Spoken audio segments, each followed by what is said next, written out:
siang, Kak Silas. Sudah bergabung kah? Belum terhubung audio ya? Oke, halo semuanya. Selamat siang. Widya Artanadi. Apa kabar? Ya Kak, baik Kak. Oke. Abi Nubil, gimana kabarnya? Oh, baik Kak. Baik. Afifah, gimana keadaan cuaca Padang? Cerah, Kak. Wah, di sini mendung di Tangerang Selatan. Sebentar lagi sepertinya akan hujan. Dingin banget. Zahra, apa kabar Zahra?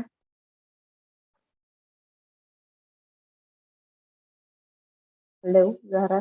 Ada? Belum ada. Kemudian kasihlah Zahra. Oke. Audionya rusak kah?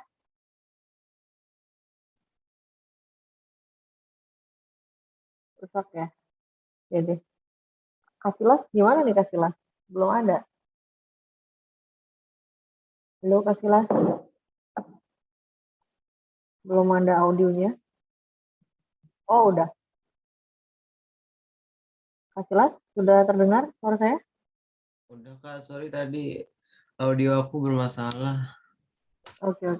Sekarang udah oke? Udah sih kayaknya. Udah kayaknya.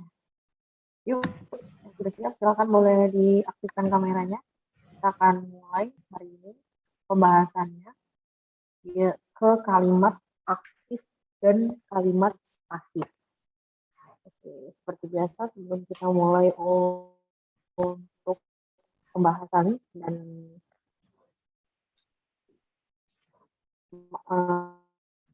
materinya hari ini, kita sama-sama menurut agama dan yuk silakan berdoa.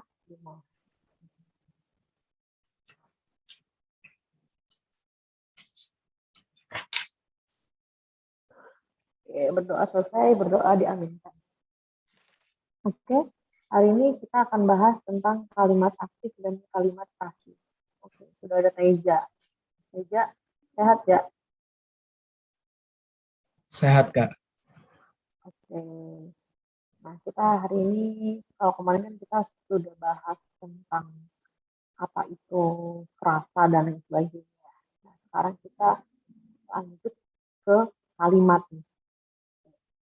Langsung aja kita akan bahas dari hasil pretest kalian di sini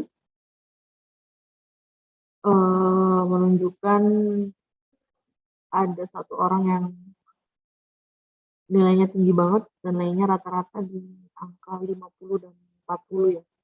Berarti ini masih sebagian banyak belum paham tentang kalimat. Oke, kita langsung bahas aja kali ya. Sebelum itu, kalian tahu nggak apa yang dimaksud kalimat? Ada yang tahu nggak? Kita bahas dulu deh sebentar. Ada yang tahu apa itu kalimat? Ada yang tahu?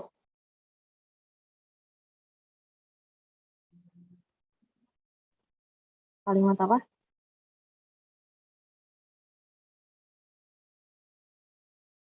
Enggak. Apa kalimat Afifah? Terdiri dari subjek dan predikat, Kak.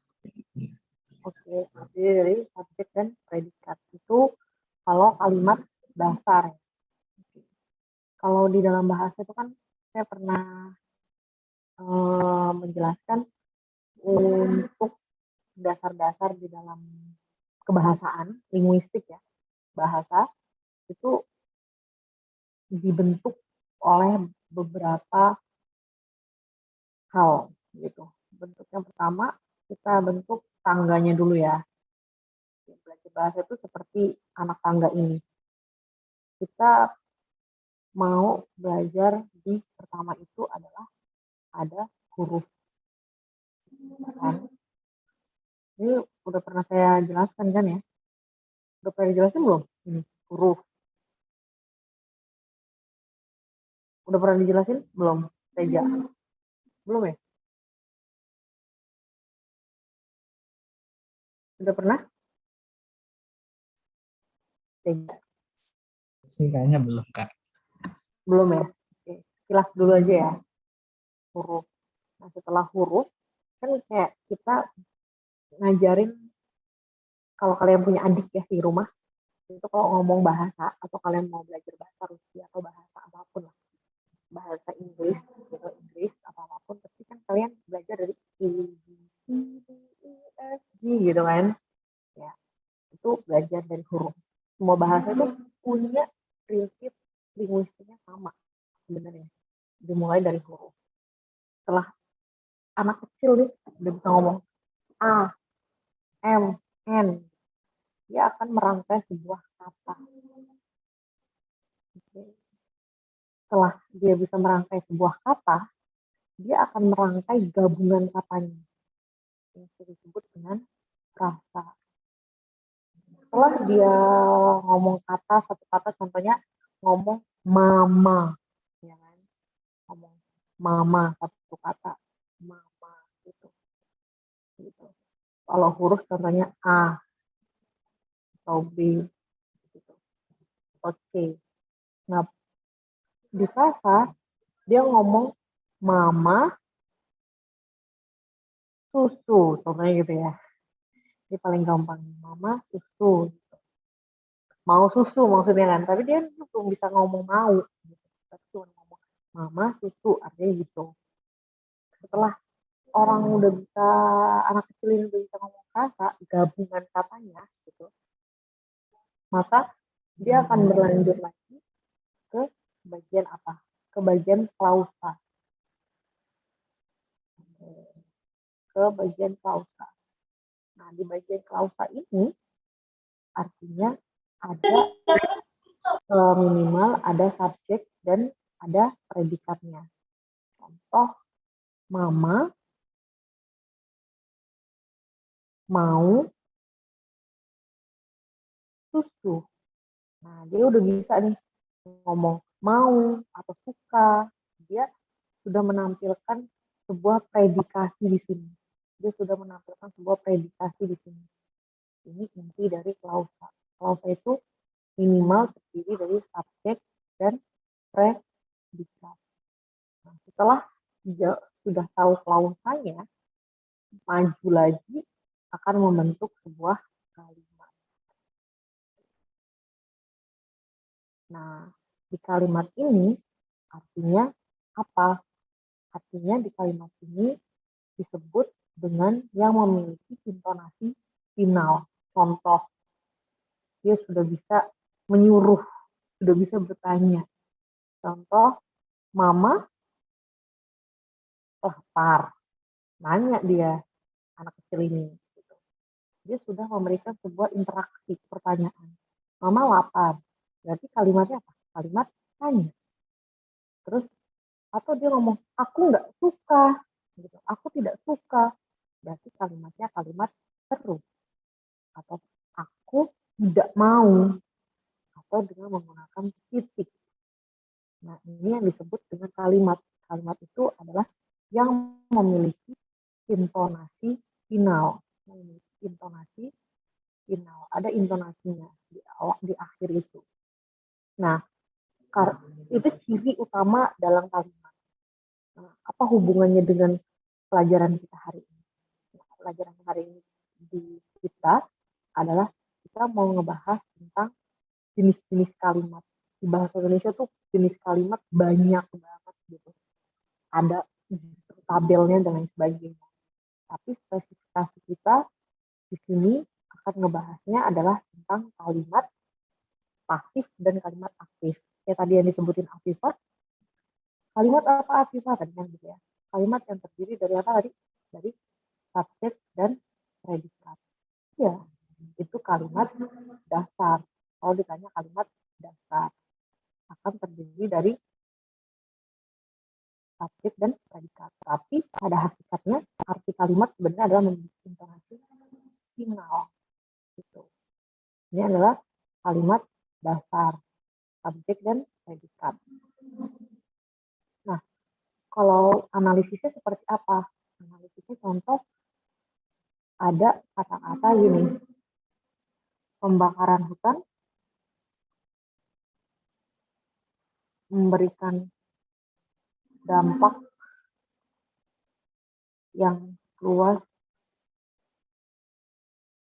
ketika penduduk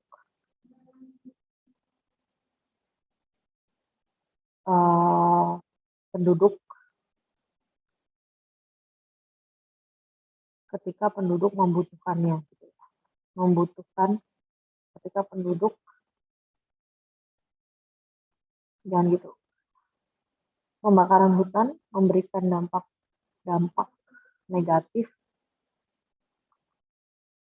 dan kerugian besar, gitu. Kerugian besar. Kalau ditanya, ini kalimat, ya ini kalimat. Tapi kalimat ini terdiri dari apa? Kalau ditanya seperti itu, maka ya ini kalimat. Tapi kalimat ini terdiri dari pembakaran hutan memberikan dampak negatif dan kerugian besar.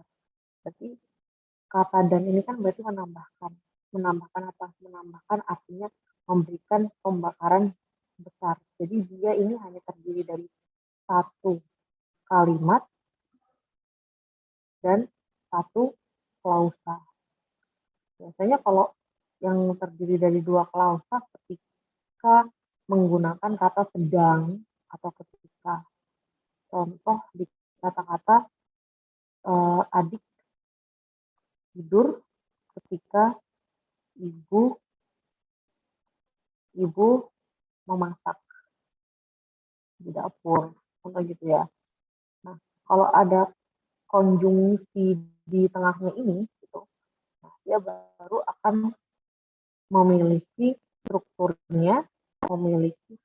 dua klausa.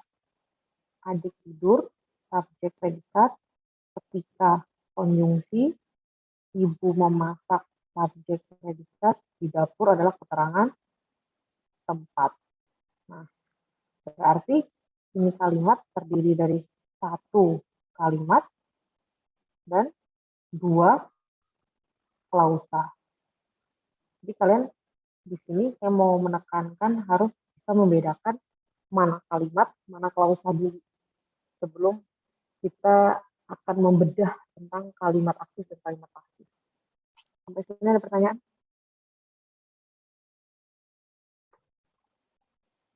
Halo?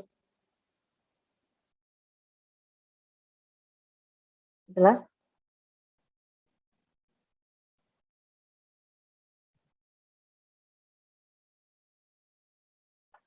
Halo? Nggak ada yang bersuara nih. Gimana Putri Konita? Jelas, sehat? Maaf gimana Kak, di sini agak putus-putus soalnya. Oh, putus-putus. Yang lain gimana? Putus-putus nggak?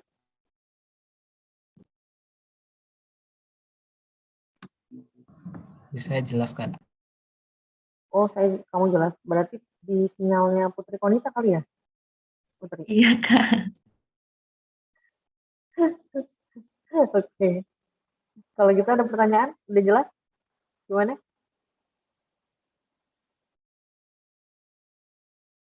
Jelas Ada Kak. pertanyaan? Oke, terima kasih. Lanjut kalau sudah jelas, kita langsung lanjut ke soal ya, berarti ya. Sudah bisa membedakan antara kalimat dan klausa. Kita lanjut ke soal. Oke, soal pertama kita bahas dulu sekilas kalimat pasif. Nah, kalau kalimat pasif itu biasanya ditandai dengan tanpa objek ya, tanpa objek. Jadi dia subjek, predikat, biasanya pelengkap atau langsung keterangan gitu. Nah, kalau seperti itu berarti kita lihat kalimat pasif. Pasif ini ditandai dengan strukturnya tanpa objek. Jadi ada kata kerja yang merupakan kata kerja yang membutuhkan objek atau yang tidak membutuhkan objek. Ada yang udah belajar belum? Kalimat transitif, intransitif, ditransitif. Udah pada paham masalah itu? Jadi jenisnya? Kemarin sempat dibahas di bahasa Inggris Kak, di kelas bahasa Inggris. Oke. Itu hampir sama sebenarnya, sama bahasa Indonesia.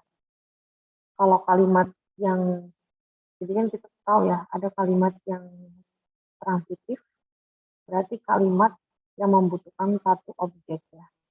Kalimat transitif ya. Transitif itu adalah kalimat yang membutuhkan satu objek. Kemudian kalimat yang intransitif, dia adalah kalimat yang tidak ada objek, hanya pelengkap, subjek, predikat, plus pelengkap. Kemudian ada kalimat ditransitif. Nah, contohnya, bentar, dua objek. Nah, kalimat-kalimat ini kenapa sih harus dibeda-bedakan gitu?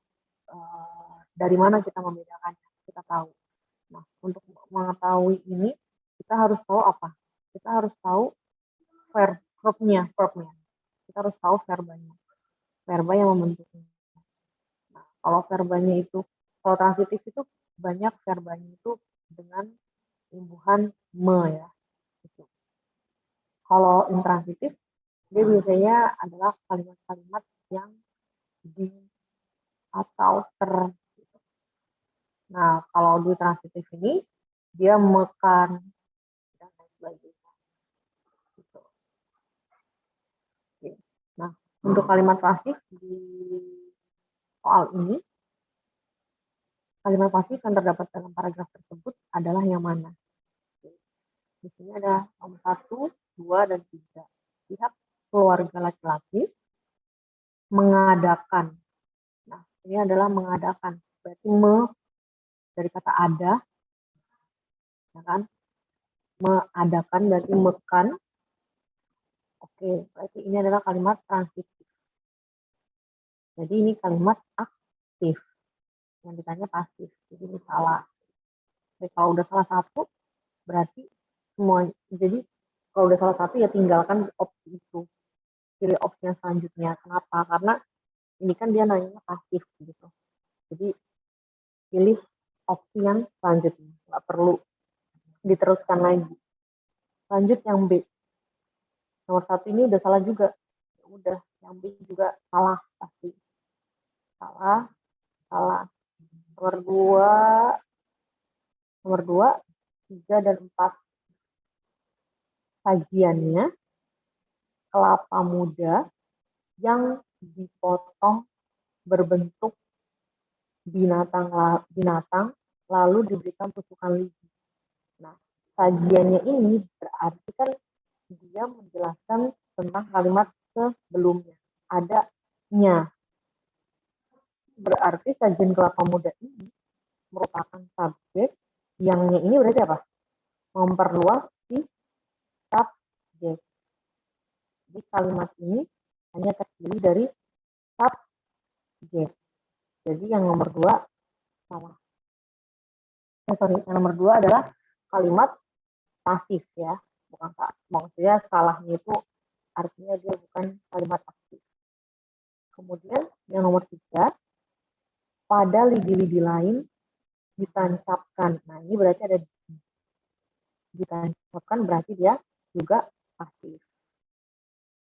Kemudian yang nomor 4, lidi-lidi itu kemudian diletakkan pada sebuah tempurung. Berarti ini juga pasif. Oleh karena itu jawabannya berarti yang C. Oke, gimana? Clear? Jelas?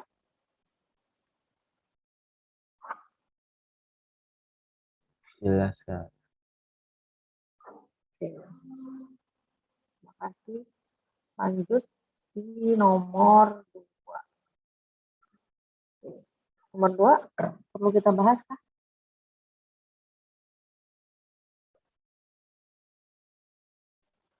Halo, Perlu, Kak. perlu ya. Oke, kita langsung bahas nomor 2. Oke, kegiatan ekoturisme untuk mengonservasi alam sering tidak sejalan. Ya, kegiatan ekoturisme untuk mengonservasi alam sering tidak sejalan dengan kebiasaan masyarakat setempat. Nah, setahu berarti ini pelakunya, begitu kan pelaku ya. Pelakunya yang mana? Pelakunya adalah kegiatan ekoturisme. Nah, kemudian untuk mengonservasi, sebenarnya kata untuk ini tuh dia ini ya, maksudnya itu adalah keterangan ya. Untuk itu sebenarnya maksudnya itu bentar. Kalau untuk itu maksudnya keterangan gitu. Jadi dia berarti menerangkan apa? Menerangkan sih masih subjeknya. Kenapa? Karena masih ada kata untuk. Ini merupakan tanda keterangan.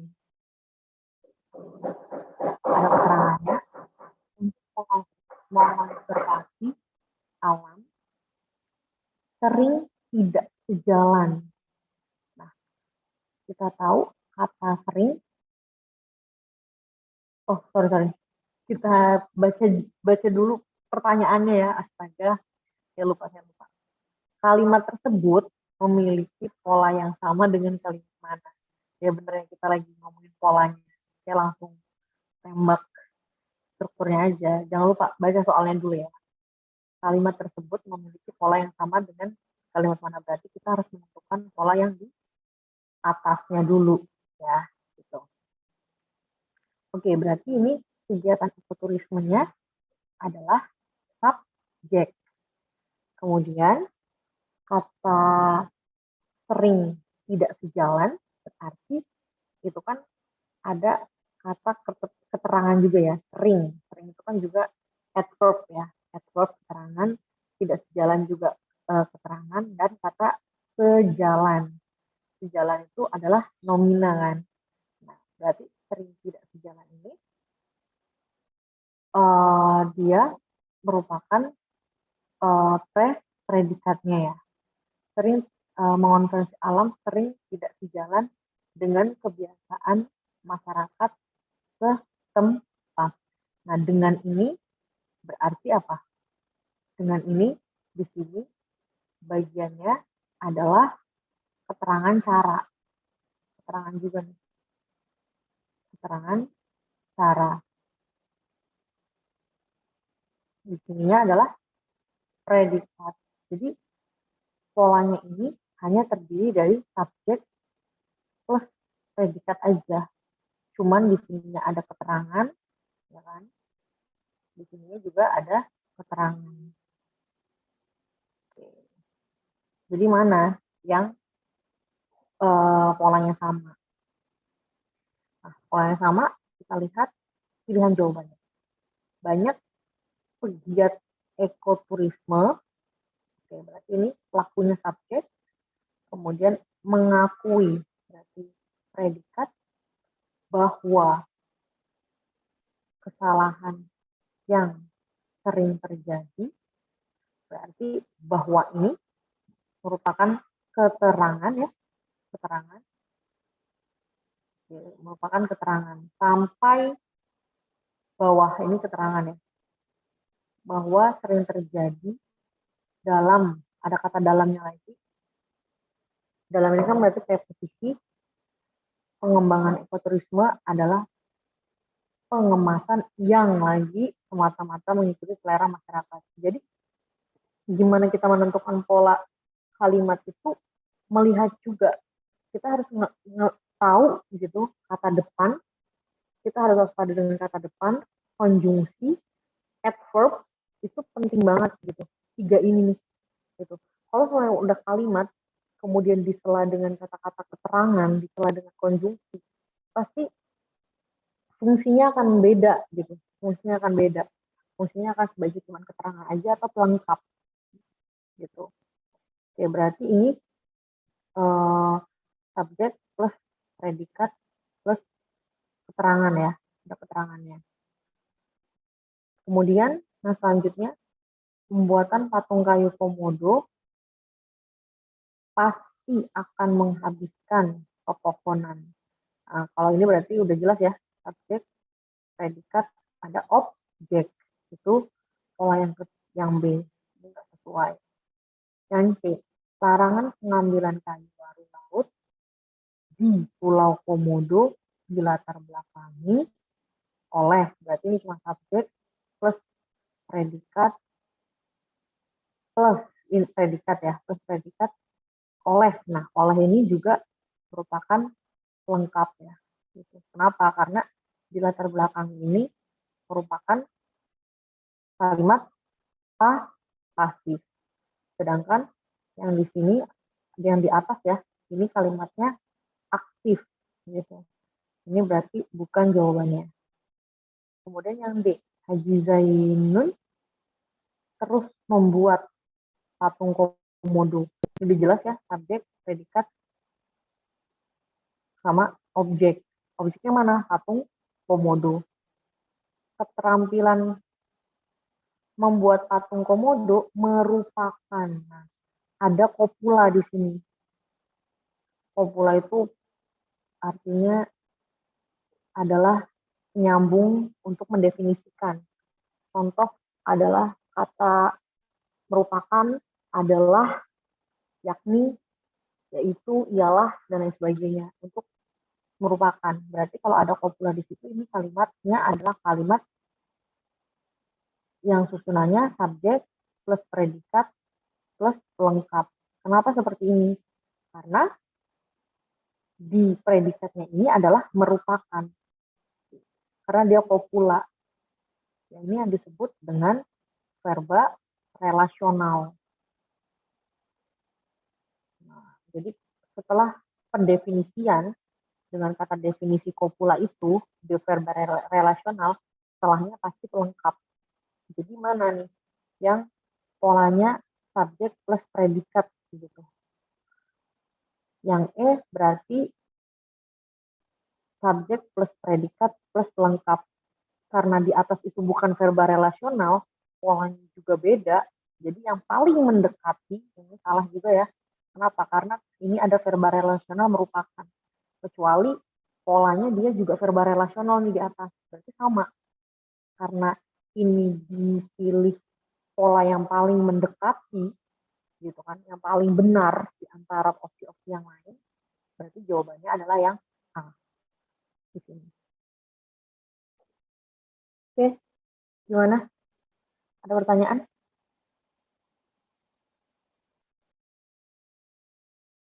Jelas? Ya, Kak. Ya. Berarti itu yang predikat tidak sejalan itu predikat transitif atau intran? Oke. Predikat yang sering tidak sejalan kan ya? Ya. Oke. Kalau sering tidak sejalan berarti dia intransitif sih sebenarnya. Karena setelahnya kan dia hanya berupa keterangan di sini. Gitu.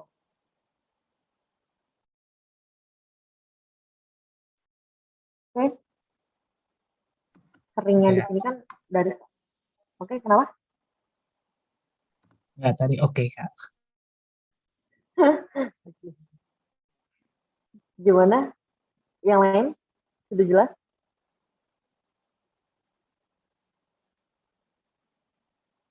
Nah, kata sering ini dia itu sebenarnya punya apa ya? Pasti kalian bilang kayak gini, kayak semuanya. Aku sering ke sekolah. Aku sering ke sekolah. Kata sering aku sering ke sekolah itu seringnya itu verb gitu. Sering ini memang punya dua jenis yang berbeda. Gitu. Dia bisa menjadi adverb, bisa juga menjadi verb. Jadi kalian harus tahu dulu nih posisi dia di mana. Kalau cuman bilangnya adalah kayak kata-kata saya sering saya ke sekolah itu sering kali gitu. Sering kali saya memikirkan kamu. Nah, kalau ada kata sering kali saya memikirkan kamu, berarti itu nggak mungkin jadi verb gitu. Dan nggak mungkin menjadi predikat. Jadi kalian harus perhatikan dulu kata-katanya ini, seringnya ini, dia posisinya di mana dan fungsi di dalam kalimatnya apa. Jadi waspadalah karena soal-soal di UTBK itu terkadang pola-pola kalimat yang kayak gini nih, salah satu kayak gini, itu memang dia pola dasarnya yang mana. Karena pola dasarnya kan berarti subjek dan predikat. Pilihannya kalian pilih mana yang sepola dan semirip mungkin gitu. Semirip mungkin yang mana. Kan ini meragukan semua gitu. Kayaknya jawabannya yang C deh. Kalau nggak C yang E deh gitu kan. Ini kan ada pelengkap-pelengkapnya juga nih. Gitu. Ada yang intransitifnya juga nih. Gitu kan. Mungkin karena itu kalian jadinya langsung menentukan jawabannya C atau yang C. Padahal harus diperhatikan dulu gitu. Ini jenisnya yang mana. Oke. Lanjut ya. Ada pertanyaan lagi? Cukup?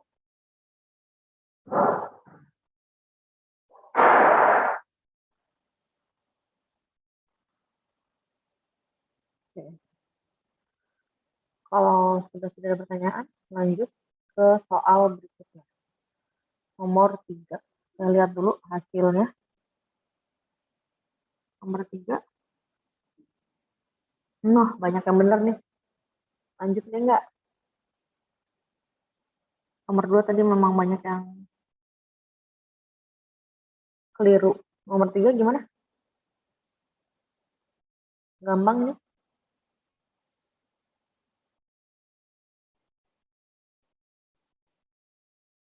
Bahas atau tidak? Gimana? Bahas nggak? Oke, bahas. Ya, kita bedah dulu. Ini pertanyaannya apa sih? Pertanyaannya adalah kalimat yang memiliki pola yang sama lagi. Oke. Dengan pola kalimat di atas adalah, kita lihat pola kalimatnya yang di atas dulu ya.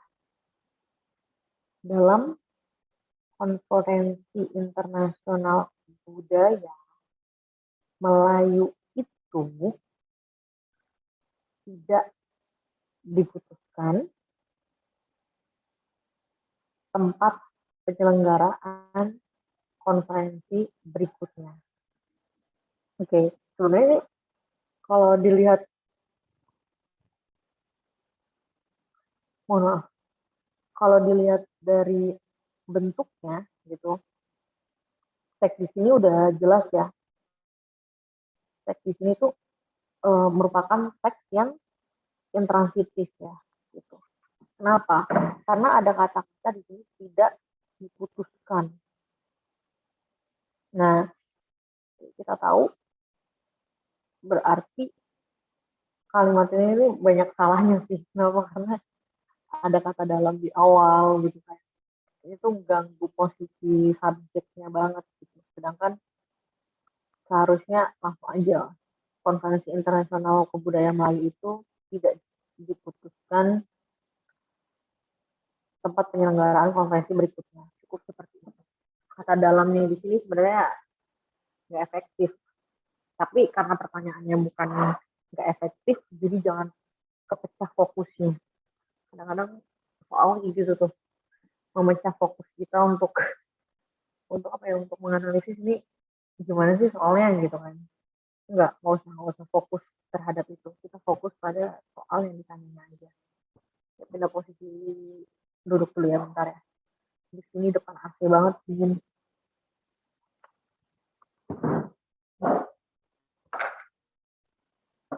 Oke.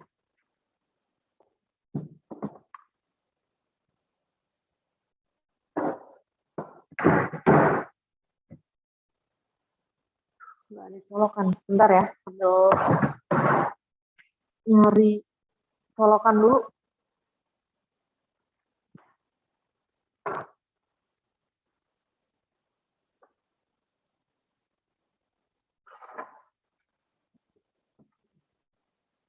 Mana colokan?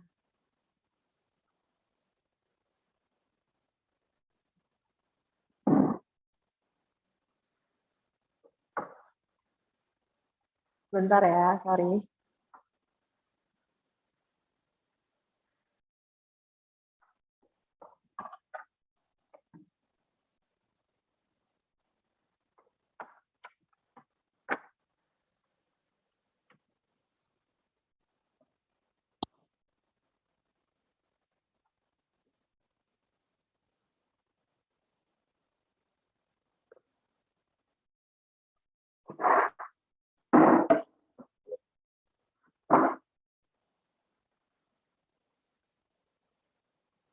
Oke.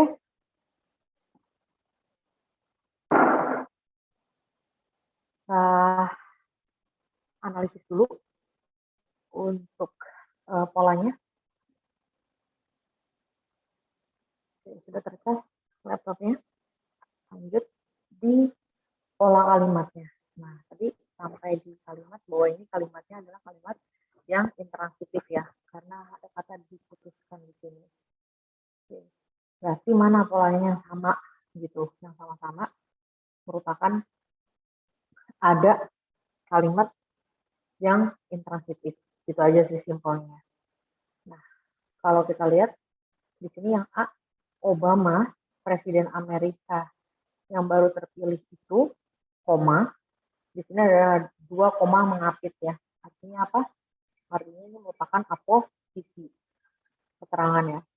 Aposisinya ini menerangkan apa? Menerangkan si subjek. Jadi ini adalah subjeknya. Nah, mengawali karirnya berarti mengawali berarti dia aktif ya, kalimat aktif transitif. Sudah pasti bukan ini jawabannya. Kemudian seperti yang kita ketahui koma. Nah, kalau semuanya di awalnya mau ada dalam gitu, lebih baik digunakan seperti ini. Ini benar. Seperti telah kita ketahui koma, berarti dia memang menerangkan itu keterangannya dulu. Gitu. Perekonomian Amerika sangat berpengaruh. Ini cuma subjek sama predikat. Dan berpengaruh di sini juga verba yang dia aktif ya, dan tidak sesuai dengan si pola di atas. Kemudian yang C, berdasarkan pengarahan pimpinan, koma, nah ini bentuk-bentuk yang benar gitu. Sedangkan yang di atas itu adalah bentuk yang tidak sesuai. Jadi kita cari pola yang sama itu bukan hanya pola kalimat itu bukan hanya pola kalimat struktur subjek atau predikat, tapi kita juga lihat bagaimanakah pola yang yang mendominasi kalimat ini. Nah, ini kan kalimatnya saya tadi bilang bahwa kata dalam di awal itu nggak boleh. Berarti ini sebenarnya pola kalimat yang tidak sesuai dengan kaidah bahasa Indonesia. Gitu. Berarti kalau yang C sama yang B itu sesuai. Kenapa? Karena pola kalimatnya ketika keterangan mendahului kalimat inti, ini kan keterangan ya, mendahului kalimat inti, maka seharusnya menggunakan koma gitu. Oke, bukan fokus ke dalam tanda bacanya ya, tapi fokus terhadap si susunannya. Susunannya adalah ya ketika dia keterangan di awal, maka harus dipisahkan dengan kalimat intinya. Gitu. Kemudian pembangunan gedung baru itu dapat dilakukan secara bertahap. Walaupun di atasnya di atasnya sama-sama tapi polanya tuh beda gitu kan. Polanya ini dia keterangan dulu, keterangan plus subjeknya gitu kan. Berarti ini bukan. Kemudian yang D, kita sadari bahwa bencana alam, kalau ini berarti subjek plus predikat sadari bahwa berarti dia adalah keterangannya. Kemudian yang ini berarti ini tidak sama ya dengan yang di atas. Kenapa? Karena sebenarnya ini nggak ada subjeknya. Subjeknya missing di sini. Nggak ada. Subjeknya nggak ada. Yang D juga bukan. Kemudian yang E, telah kami bicarakan dalam rapat terdahulu bahwa kenaikan gaji baru bisa dilaksanakan bulan depan. Nah, telah kami bicarakan dalam rapat terdahulu, di sini ada kata telah dibicarakan di awal gitu. Di kata telah ini kan harusnya tidak di awal kayak gini juga, polanya juga salah gitu di sini. Harusnya kami membicarakan dalam rapat terdahulu gitu, dalam rapat terdahulu bahwa kenaikan gaji pegawai baru bisa dilaksanakan bulan depan. Jadi untuk menentukan struktur yang nomor 3 ini, kita hanya bisa lihat berarti dari struktur awalnya aja. Kalau awalnya ini memang udah bener-bener sama-sama salah gitu, missing. Berarti dia juga missing subjeknya nggak ada kan? Berarti struktur yang sama-sama salah, nggak ada subjeknya, adalah yang E. Oke, gimana? Ada pertanyaan? Nggak mau tanya. Tapi nanti kayak di UTBK soal yang kayak gini keluar nggak sih Kak? Maksudnya kan tuh udah salah nggak ada subjeknya gitu loh Kak. Iya. Biasanya memang yang kayak gini nih, yang ngeco kayak gini. Biasanya yang kayak gini yang bakal ngeco gitu. Biar kamu mau fokusnya kemana? Mau fokusnya ke pola kalimatnya itu, bahwa bukan hanya pola kalimat yang membentuknya, tapi mana pola kalimat yang benar-benar benar-benar sama, bukan mirip lagi, memang harus sama gitu. Sama dalam apa? Sama dalam kesalahannya, sama dalam kebenarannya, dan lain sebagainya gitu. Ya. Oke. Kita lanjut ya. Ada pertanyaan lagi? Cukup? Oke. Lanjut di nomor 4. Nomor 4. Oke, kita bahas aja ya. Banyak yang masih keliru. Konstruksi yang sejenis. Konstruksi itu berarti susunan ya. Dengan binatang itu buas dan bukannya binatang buas. Bukannya binatang buas adalah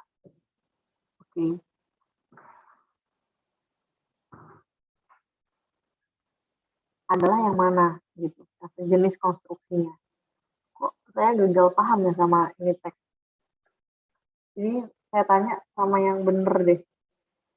Healthy gimana kamu cara jawabnya ini?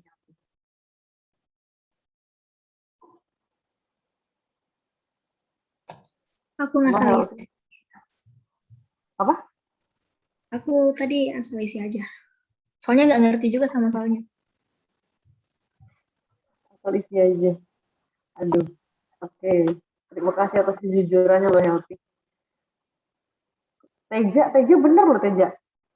Gimana Teja kamu cara memecahkan ini soal? Iya Kak, tadi itu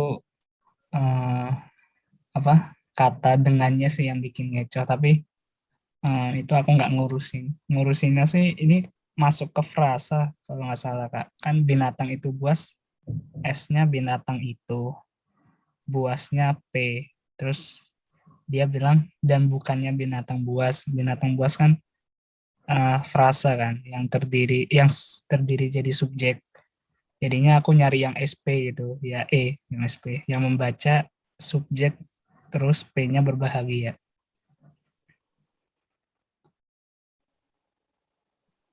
Oke, jadi yang kamu jawab yang dari kata binatang itu buas dan bukannya buas gitu ya. Oke, coba kita mencoba untuk memahaminya ya. Oke. Dengan binatang buas,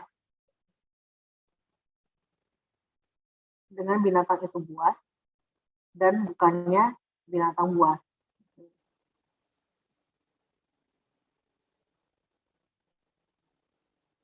Kita lihat mana konstruksi yang sejenis. Gitu. Nah, konstruksi yang sejenis kita lihat di bagian dengan, kalau kita ngomongin dengan, di sini kan berarti ini sebenarnya ngomongin dengan keterangan ya, keterangan. Dia ini berupa keterangan. Kalau tadi Teja bilang itu frasa gitu, binatang itu buas gitu, bukannya binatang buas. Kalau berarti di sini bukannya binatang buas dan binatang itu buas, ini merupakan memang benar frasa. Ini benar frasa gitu. Tapi kita nggak bisa tahu gitu ini posisi di kalimatnya itu seperti apa gitu. Karena kan ini bukan kalimat yang utuh kan ya. Ini bukan kalimat utuh. Otomatis karena pilihannya juga bukan kalimat, yang ditanyakan itu adalah bagaimanakah konstruksi yang samanya aja gitu. Kalau kita pahami bersama di bagian yang binatang itu buas, berarti ini frasanya adalah frasa nomina gitu. Bukannya binatang buas adalah frasa nomina juga. Saya agak-agak masih bingung nih untuk yang nomor 4 nih. Saya screenshot dulu deh. Siapa tahu nanti di pertemuan selanjutnya saya bisa jawab ya. Enggak. Maksudnya gini Teja, ini saya lagi ngebahas kalau tadi Teja bilangnya ini sebuah kalimat, jadi nggak bisa dibilang kalimat juga gitu. Tadi kan kamu nyebutnya ini ada subjek, ada predikatnya kan? Yang tadi kamu jelasin tadi. Iya Kak, itu klausa Kak tadi Kak, yang binatang itu buas. Yang binatang buas tadi yang frasa. Itu tadi maksud saya gitu. Oh, yang dengan binatang itu buas, tadi kamu apa? Klausa, bukan frasa. Yang frasa yang binatang buas. Kalau binatang itu buas, Oke. klausa. Ya. Berarti binatang itu ini subjeknya, buas itu predikatnya. Ya, tadi gitu saya. Oke. Bukannya binatang buas berarti frasa. Gitu. Ya. Oke, kalau kita lihat berarti ini kan yang membaca berbahagia atau yang sedang membaca tanah milik negara, anak kucing anggora, armada kapal laut. Bentar. Kalau kata dengannya memang dihilangkan, iya sih, dia bisa menjadi subjek dan predikat. Predikat itu nggak harus verb ya. Predikat itu bisa contohnya saya pelajar, saya senang renang gitu. Itu ini bisa menjadi satu predikat benar. Tapi kata dengannya memang harus dihilangkan ini. Kalau kita lihat, kita susun ya. Keterangan, ya kan berarti keterangan dan konjungsi kan ya, berarti konjungsi plus subjek plus predikat, kemudian ada konjungsi lagi, kemudian frasa. Gitu. Nah, mana yang merupakan konstruksinya mirip gitu kan, bukan mirip ya, sama lah dengan ini, yang mendekati. Biasanya memang kayak gini itu yang mendekati. Kalau nggak bisa mirip, bisa mendekati. Oke, kita lihat yang pilihan A nih. Kalau yang pilihan A kan yang sedang membaca, berarti hanya sedang membaca ini kan hanya frasa kan? Ini frasa verba. Sedangkan yang di atas adalah frasanya frasa nomina gitu. Dari konstruksinya udah tidak sesuai. Tanah milik negara. Tanah milik negara. Berarti ini merupakan ini juga ya, tanah milik negara. Nggak sesuai juga ya. Ini hanya berupa subjek aja gitu. Tanah milik negara. Dikatanya apa tanah, di sini ada si menerangkan si tanah ini. Tanah milik negara. Berarti ini juga frasa. Ini frasa ini. Karena ada diterangkan dan menerangkan. Ada unsur inti dan unsur keterangannya. Oke, kemudian ini hanya frasa. Kemudian anak kucing anggora. Jenis kan berarti ya. Anak kucing anggora. Ini juga hanya berupa subjek doang gitu. Hanya berupa frasa. Ini kan bisa menjadi subjek berpotensi. Kemudian armada kapal laut. Ini hanya berupa frasa. Gitu. Armada kapal laut. Nah, kemudian kita lihat yang E, yang membaca berbahagia. Membaca ini. Dia merupakan bisa menjadi subjek, berbahagia bisa menjadi predikat. Benar sih, kalau logikanya yang paling mendekati susunannya gitu, yang ini bisa menjadi sebuah keterangan, gitu kan, yang paling lengkap lah ya. Ini hanya frasa, ini frasa, ini frasa, ini frasa. Yang paling dekat dengan polanya berarti yang E. Gitu. Terima kasih Teja yang sudah memberikan kita semua penjelasan hari ini. Oke, ada pertanyaan gimana?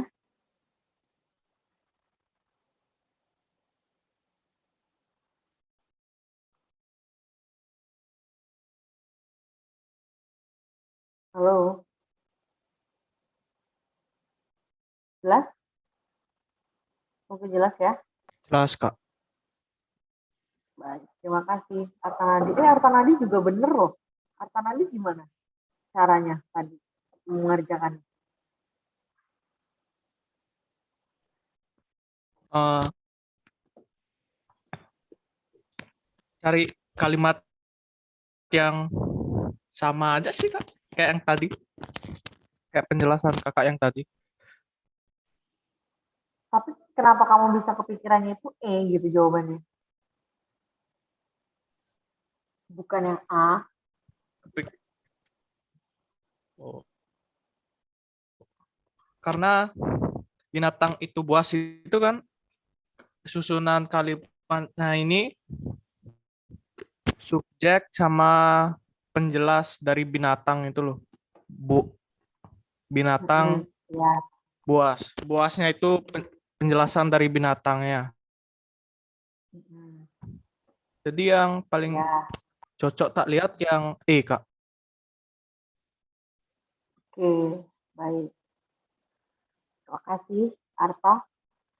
Iya, kalau kita mau eliminasi gitu, mau eliminasi secara lebih tips dan triknya gitu, yang dilihat, kalian lihat aja opsinya nih, ya. Kita lihat opsinya, ada 5. Kemudian kita lihat yang konstruksinya, ini diawali dengan kata dengan, berarti diawali dengan sebuah konjungsi dan keterangan ya. Konjungsi sebenarnya dengan konjungsi cara. Berarti mana konstruksi yang diawali dengan si konjungsi itu gitu. Berarti antara A dan E. Berarti kalian sudah bisa eliminasi 3 ini. Gitu. Berarti kalian tinggal fokus nih mau pilih yang A atau yang B. Tinggal diteruskan ke kata selanjutnya. Gitu ya. Itu caranya. Oke. kasih Reza, Helvi, Arta. Kita lanjut ke nomor 5. Nomor 5 nih lumayan banyak yang benar, tetap mau dibahas atau tidak?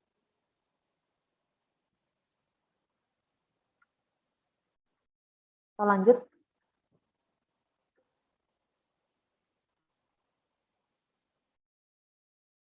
Bagaimana teman-teman?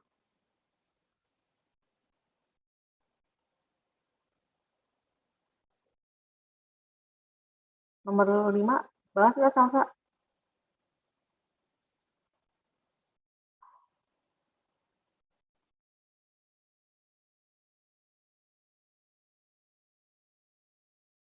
Nggak ada jawaban. Kasilas, bahas nggak Kasilas? Kamu kenapa nih salah? Bahas aja Ya, Kak. Kasilas. Maaf Kak, ini internet aku lagi agak putus-putus jadi Oh gitu. Ini kenapa kamu di pretest ini agak turun Kasilas? Yang kemarin-kemarin kamu bagus loh. Ini di kebahasaan kenapa turun? Saya tanya kamu. Kenapa? Ada Kak, masalah apa di kebahasaan? nggak tahu juga. Mungkin karena motivasi belajar aku lagi turun aja sih Kak beberapa minggu ini jadi gitu deh. Oke, semoga bisa memberikan menemukan satu titik agar bisa bangkit lagi ya.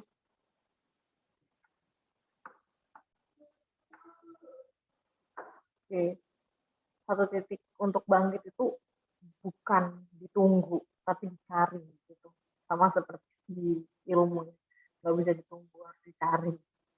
Ya udah. Terus semangat, kasih las. Oke, kita bahas yang nomor 5 ini. Kalimat yang berpola sama dengan bacaan di atas adalah yang mana? Kita lihat di sini kan perbandingannya kalimat 1 dan kalimat 2. Dengan kalimat 2, 3, dengan kalimat 3, 4, 3, 2, 3, dan 3, 4, 5. Berarti kita harus lihat bagaimanakah pola-polanya. Oke. Lanjut ke bagian kalimat 1 dulu. Kalimat 1, data yang diperoleh dari Bosca menunjukkan bahwa, berarti datanya itu adalah subjek, adalah ini predikat. Ini merupakan keterangan ya, merupakan pelengkap bahwa, kemudian nomor 2 dan 3. Nomor. Di arah barat laut terdapat kebun campuran seluas 187 hektar. Ada kata terdapat. Ini berarti subjek predikat ya. Kemudian di nomor 3 juga ada kata terdapat. Berarti nomor 2 dan 3 ini sama sebenarnya polanya gitu ya. Kalau melihat dari konstruksinya. Berarti nomor yang A tidak. Kemudian di sini ada nomor 3 lagi nih. Masih nomor 1. Berarti ini juga otomatis tidak sama ya. Kenapa? Karena verb yang bentuknya juga berbeda, terdapat dan menunjukkan. Beda ya, kalimat transitif dan intransitifnya. Kemudian yang C, kalimat 2, oke, yang terdapat ya, ini kalimat 2, dengan kalimat 3. Nah, di sini kalimat 2 dengan kalimat 3 di arah barat laut terdapat kebun campuran. Di arah barat terdapat pemukiman penduduk seluas 61 hektar. Ini ada kata di barat laut sama kata di barat gitu kan. Nah, 2 ini sama nih gitu secara konstruksinya, polanya. Tapi yang menjadi perbedaan yang mana? Gitu. Yang menjadi perbedaan adalah di kata-kata selanjutnya, yaitu di kata permukiman penduduk. Terdapat pemukiman penduduk seluas di sini adalah kebun campuran. Berarti dan ada tambahan dari luas. Berarti di sini adalah subjek plus predikatnya kebun campuran, berarti terdapat kebun campuran dan yang di bawahnya adalah terdapat permukiman. Gitu. Oke.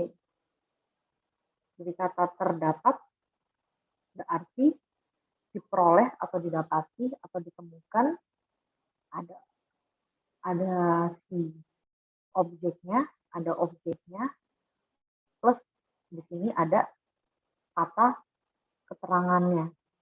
Keterangannya apa? Kata depan ya. Kata depannya. Kalau di sini tidak ada gitu. Oke, cukup sampai sini ya di sini. Gitu ya. Untuk konstruksinya. Tapi ini bisa dipertimbangkan karena ini mirip gitu. Udah kita lihat lagi. Yang paling mendekati, yang paling mirip lah. Bukan paling lagi mirip. Yang sama. Kemudian kalimat 1 dengan kalimat 2 dan 3. Kalimat 1 yang tadi ya, yang di atas dengan 2 dan 3. Loh, diulang ya? Berarti ini salah. Kemudian yang kalimat 2, 3, 4, 5. Nah, sekarang 2, 3. Sekarang kita lihat 4 mana? Oh ini, di arah barat daya terdapat lagi sawah, berarti ada objeknya lagi. Seluas hektar, berarti ini sama dengan yang kalimat 2. Sama. Kemudian yang selanjutnya di arah timur terdapat lagi. Ada kata terdapatnya lagi. Seluas ini dan berarti ada konjungsi penambahan. Berarti ini juga sama dengan yang atas. Berarti yang nomor 2 sama dengan 3, 4, dan 5. Yang lebih lengkap antara 3 atau 3, 4, dan 5. Nah, kalau semuanya ada pilihan kayak gini, kalian jawab yang paling lengkap. Saya bilang ya, jawab yang sangat mirip gitu, yang benar-benar mirip banget semuanya. Berarti yang mendukung yang paling benar adalah yang ini. Oke. Gimana? Jelas? Nomor 5. Jelas, Kak. Lanjut. Oke. Sama-sama. Terima kasih. Lanjut nomor 6. Kalimat yang berpelengkap terdapat dalam kalimat berapa? Maksudnya yang memiliki pelengkap ya. Berpelengkap itu artinya yang memiliki pelengkap. Berpelengkap. Terdapat dari kalimat berapa? Kalau di sini ada kalimat 1, 2, 3, 4, dan 5. Matahari bersinar dengan cemerlang. Berpelengkap dong. Dengan cemerlang. Ada pelengkapnya. Ya. Kemudian langit tampak biru. Biru ini berarti pelengkapnya ya. Tampak biru ini ya. Gitu. Kemudian yang ini juga sorry. Astaga. Tampak biru berarti. Sorry, salah. Kalimat yang berpelengkap terdapat dalam kalimat mana? Maaf, salah fokus. Dengan cemerlang itu adalah konjungsi.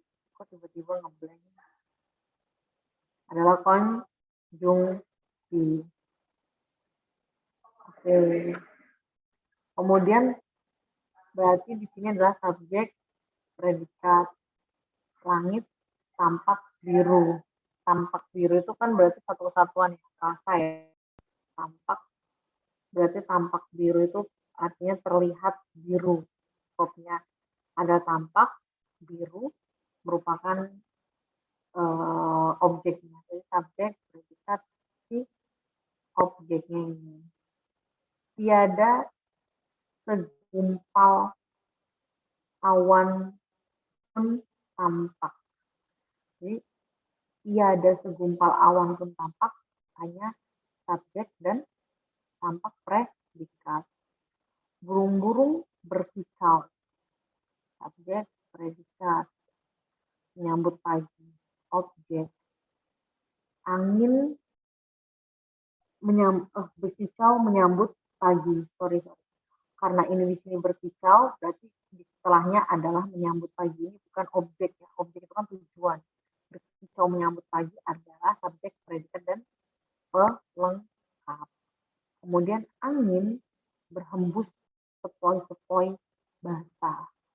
Subjek, predikat, berhembus sepoi-sepoi basah. Berhembus sepoi-sepoi. Berarti kata berhembus di sini juga lengkap ya di sini ya. Lengkap juga harusnya. Oke. Kami asik berjemur. Nah, ada nomor 5, subjek, predikat, dan asik berjemur. Ya, subjek dan predikat. Jadi mana yang berpelengkap? Di sini seharusnya jawabannya adalah di kalimat yang 3 dan 4 ya. Kenapa? Karena verbnya sama-sama berkicau dan berhembus. Oke, mungkin ada jawaban lain yang benar nih menjawabnya gimana? Nomor 6.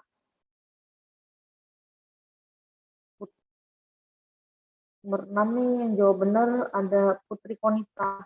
Putri Konita gimana cara jawabnya? Yang lain soal salah nih. Iya, itu gara-gara aku melihat apa namanya? Aku sebenarnya jawab apa ya Kak? Oh, kalimat 4 nggak sih? Oh iya. Iya, kalimat Nah, 4. Kenapa kamu jawabnya kalimat 4? predikatnya itu kan ber itu makanya. Nah, berarti setelah predikat berarti kan pelengkap gitu aja pemikirnya. Karena Tapi kan predikatnya ini tuh kan pakai sama. Oh, bukan oke. ber. Tapi kan ini sama-sama berhembus, sama-sama berkicau. Gimana kamu cara bedanya?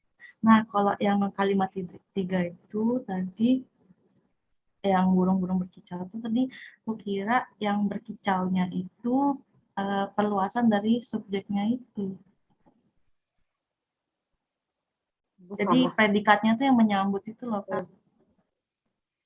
Jadi aku kira gitu. Burung-burung. Oh, kamu pikir yang menyambut pagi ini yang predikatnya, gitu. Bukan si berkicaunya ini. Iya. Tapi seharusnya berkicaunya ini yang merupakan predikat, Putri Konita. Kenapa? Karena kan si subjeknya ini. Berarti aktivitasnya apa? Aktivitasnya kan berkicau. Predikatnya di sini. Oke, keberuntungan di Putri Konita nih kayaknya. Gimana Putri Konita? Iya. Coba kita denger healthy. Healthy gimana cara jawab?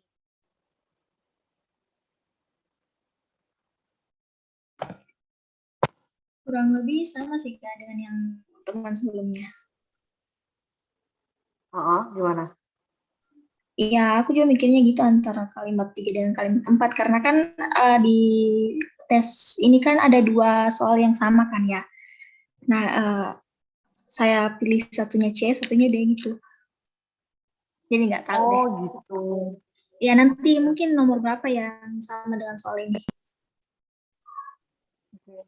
Ini saya screenshot dulu ya. Saya bakal perbaiki untuk soal ini. Nanti karena jawabannya ambigu ya antara yang 3 sama 4. 1, 2, 3, 4, 5.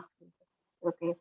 Jadi memang jawabannya memang ambigu antara 3 atau 4. Oke. Ada pertanyaan? Kamu tanya, Kak. Boleh. Kan tadi tampak gitu kan eh, kata lainnya dari terlihat ya, Kak.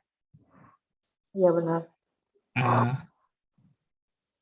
biasanya kalau yang berpelengkap gitu yang anu nggak sih, Kak, yang apa? Yang imbuhan beramater terus selanjutnya tuh pelengkap gitu. Tadi aku mikirnya jawabannya yang kalimat dua tadi, soalnya mikirnya terlihat kan. Terus ter kan itu intransitif ya.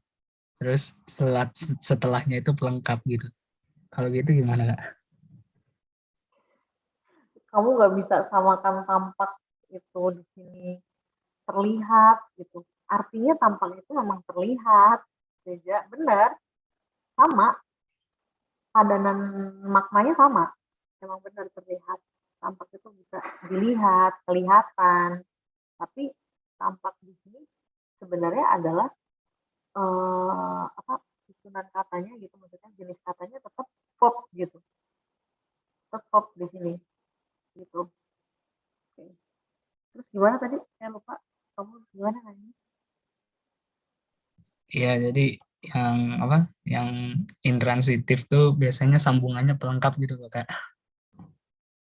Kan Oh, oke. ter itu kan intransitif gitu sih tadi.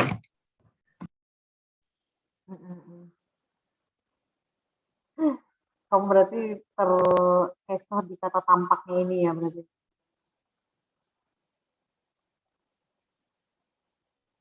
Oke, coba kita ini dulu. Apakah iya gitu di kalimat intransitif itu selalu ada setelahnya memang pelengkap? Ya benar, setelahnya memang pelengkap gitu. Cuman kita harus tahu bagaimanakah si posisinya transitif ini ada di situ. Sebentar ya, saya mau share dulu nih. Kalau kalian punya TBBI, kalian bisa lihat nih. Kayaknya kalau nggak salah di halaman berapa ini ya? Saya lupa halamannya berapa. Saya mengutip ada macam-macam jenis kalimat menurut tata baku bahasa Indonesia gitu. Nah, yang kita lihat di sini kan di kehadiran objeknya. Nah, di sini ada kata transitif, tak transitif, ekstransitif, dan duitransitif itu. Nah, di intransitif itu biasanya memang tidak ada objeknya gitu. Tapi setelahnya memang benar pelengkap. Tapi kita lihat dulu bentuk-bentuk kalimatnya ini membentuk kalimat apa dulu. Gitu. Kalau yang transitif, ekstransitif, dan transitif, gitu, yang ketiga ini, dia bisa menjadi sebuah kalimat aktif. Dia juga bisa menjadi sebuah kalimat pasif. Tapi yang kalimat transitif itu tidak bisa mengalami kalimat pasif. Oke. Nah, bentuk-bentuk dan jenis-jenis kalimatnya itu akan berbeda-beda. Makin kalian bisa menganalisis verbnya itu verb yang membutuhkan objek atau tidak, maka kalian akan tahu ini jenis kalimatnya apa. Tergantung bagaimanakah bentuknya. Kalau bentuknya mau dilihat dari jumlah klausa, ada klausa tunggal, ada majemuk ada bertingkat, dan ada setara. Nah, ini berhubungan juga nih sama kalau ditanyakan tentang pola-pola kalimat. Nah, kita harus tahu juga mana yang bentuknya kalimat yang majemuk, mana yang bertingkat, dan mana yang setara. Gitu. Oke, itu aja sih tambahannya kalau menurut saya. Tapi sejauh ini kalau mau kita bahas, ini saya ada buku gitu, buku tentang kalimat. Mungkin kalian udah punya ya? Udah punya belum? Buku tentang kalimat. Ada yang udah Belum, punya? Kak. Oh, belum. Oke. Jadi di dalam buku kalimat ini ada ciri-cirinya. Apa sih ciri subjek, apa ciri predikat, apa ciri objek, dan apa ciri pelengkap. Oke, mungkin kita baca dulu ya, agar mencerahkan Reza. Ciri-ciri pelengkap.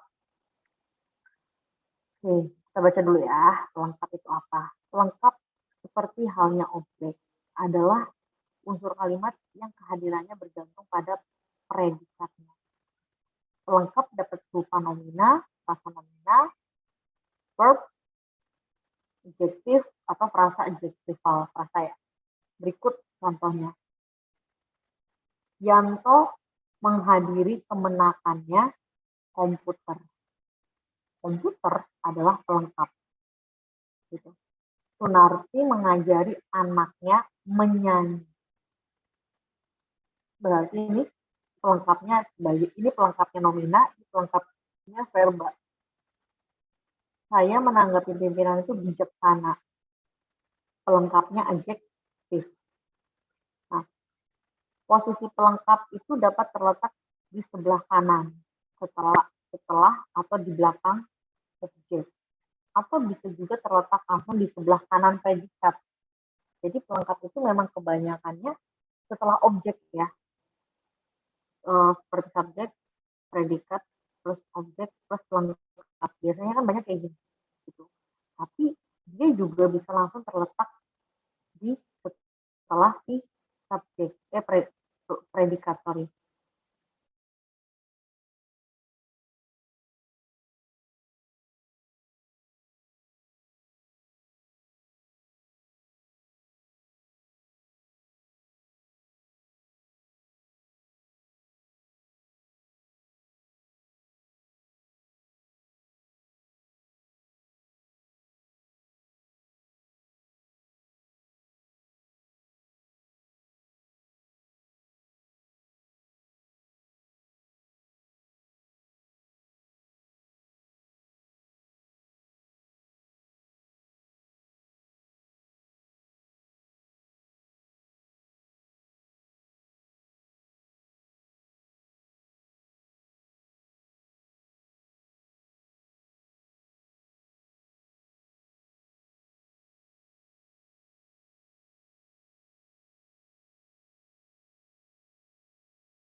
Oke, mohon maaf.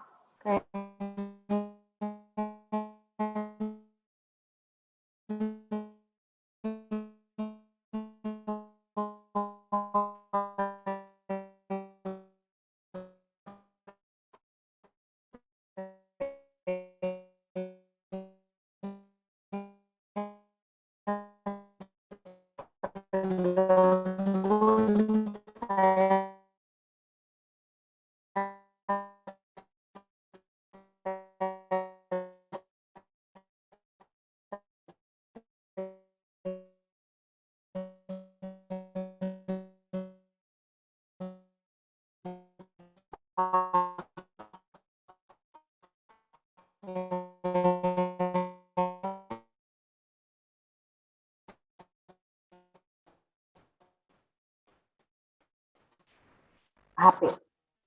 Oke, lanjut ya. Kalau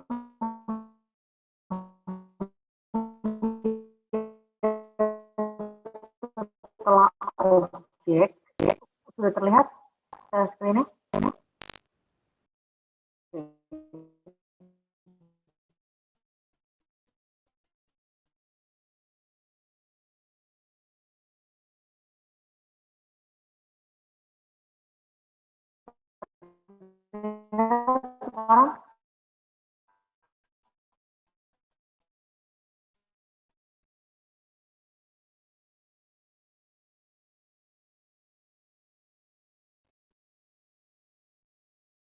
Sekarang sudah terlihat belum?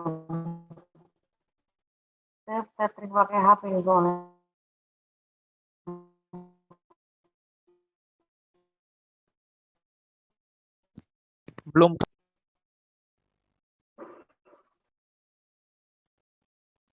Jelas nggak? Ketipe.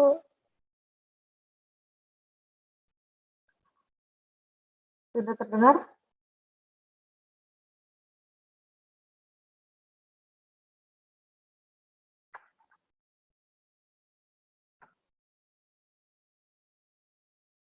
Halo, sudah terdengarkah? Sudah, Kak. Oke. Mohon maaf atas gangguan jaringannya. Nah, kita lanjut ya. Jika kata kerjanya transitif, maka pelengkapnya setelah objek. Ya, contoh. Namun, ntar dulu contohnya ya, kita lanjutin dulu. Namun, jika predikatnya bukan berupa kata kerja transitif, mungkin berupa kata kerja intransitif atau berupa kata kerja pasif, maka pelengkap terletak langsung di kanan. Iya, benar kata dari kata Teja tadi ya. Berarti kalau perubahan ini berarti subjek plus predikat plus objek plus pelengkap jika transitif. Contohnya di sini. Orang itu mengajari adik saya cara berternak belut. Nah, untuk yang di nomor 7 ini contoh ini cara berternak belut ini merupakan objek ya, mengajari adik saya berarti ini objek, adik saya berternak belut berarti pelengkapnya. Kenapa? Karena kata kerjanya adalah transitif. Nah, kalau kata kerjanya intransitif, kita langsung di bagian yang ini. Kita ubah ya, jadi transitif menjadi intransitif. Cara berternak belut diajari oleh orang itu kepada adik saya. Nah, kalau yang ini berarti dia menjadi kalimat yang pasif.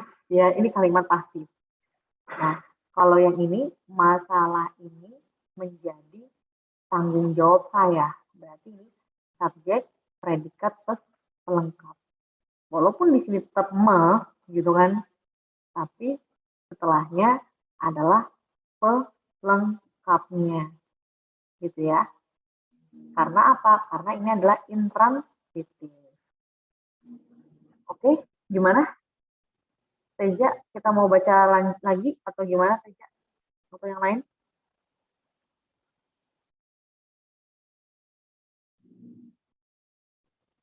Halo? Sudah jelas?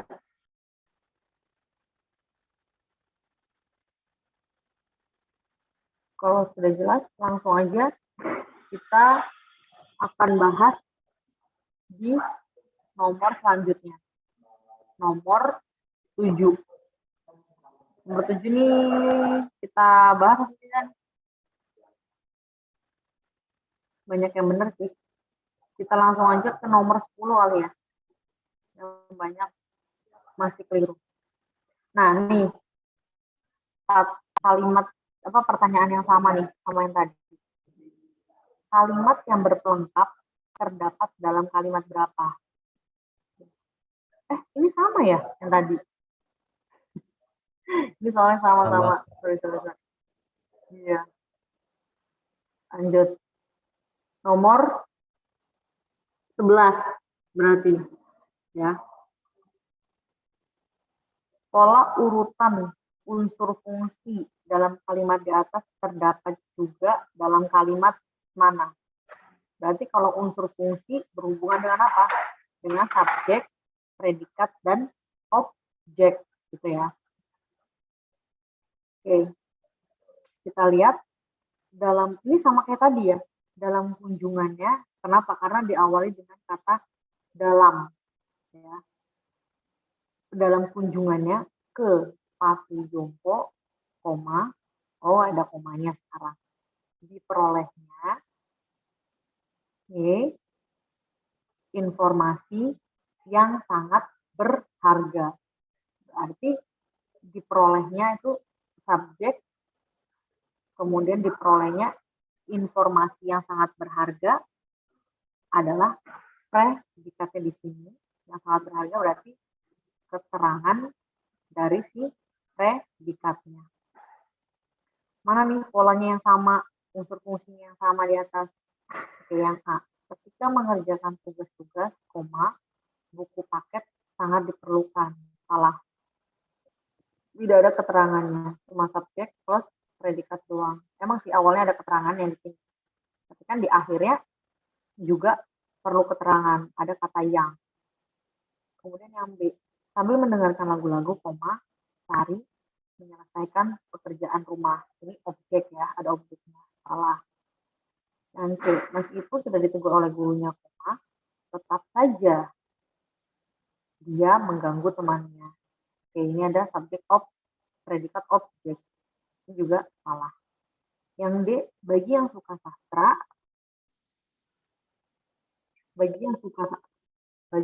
sastra, tersedia buku-buku sastra yang bermutu. Nah, bagi yang suka sastra, tersedia buku-buku sastra yang bermutu. Di sini ada keterangannya, kemudian ada apa? Subjeknya, kemudian predikat, kemudian ada keterangannya juga lagi, gitu. Ada keterangannya lagi di sini. Kemudian yang E, dalam menyampaikan laporannya, murni subjek, ini predikat, ini objek. Jadi yang benar-benar strukturnya sama. Nah, kalau ditanyakan fungsi kayak gini, berarti yang benar-benar sama nih fungsinya. Fungsi itu artinya si subjek predikat. Jadi kan kita kemarin udah pernah bahas belum bahwa kita bisa memberikan sebuah satu kalimat diidentifikasi lewat 3 hal. Yang pertama lewat kategori, jenis, dan fungsi. Kalau fungsi itu berhubungan dengan kedudukan subjek, predikat, dan objek. Dan jawabannya adalah yang D. Oke, gimana? Jelas untuk hari ini? Subjek, predikat, objek, keterangan, dan lain sebagainya. Sudah lelah? Mau istirahat? Gimana yang lain? Jelas, Kak. Jelas ya? Oke. Yang jelas, nanti kalau memang mau bukunya, nanti saya kirim ke 1 orang aja. Silakan boleh hubungi saya. Kita ketemu lagi nanti di jam 1:30. Selamat istirahat semuanya. Sampai jumpa. Assalamualaikum. Selamat siang. Waalaikumsalam, makasih Kak. Sama-sama.